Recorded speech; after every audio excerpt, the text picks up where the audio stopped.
So, speaking of this idea of, fearing of failure and that resulting in failure, can you speak to that? How can we avoid that? How can we avoid? It's like when I ride my bike and I'm on a skinny little single track trail somewhere up in the mountains here. And if I start to look this way, or if I start to look this way, my body goes that way. Yeah. And I might fall. I might fall off the trail and I might lose my balance and hurt myself. But if I stay on my trail and I look exactly where I want to go, my chances of actually staying on the bike are much higher. Um, please speak to this idea of speaking things into fruition and focusing on success and having this positive mindset.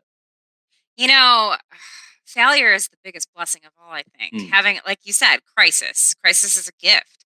And it's not easy to think that way when you're running through the trenches all full of mud, but it's easier to look at it in hindsight. And when I think about how I've gotten to where I am today, so for example, when I first launched my business, I had over $1 million in revenue generating opportunities come through in the first 3 months, which is huge for me, especially as somebody who had $200,000 in medical debt and could hardly make ends meet.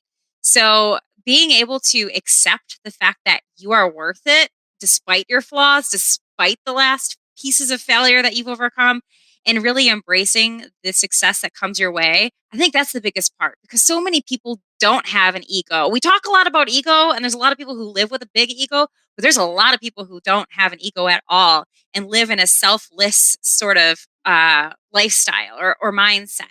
So it's easy to see like an ounce of success and just kind of kiss it goodbye when really you should be embracing that.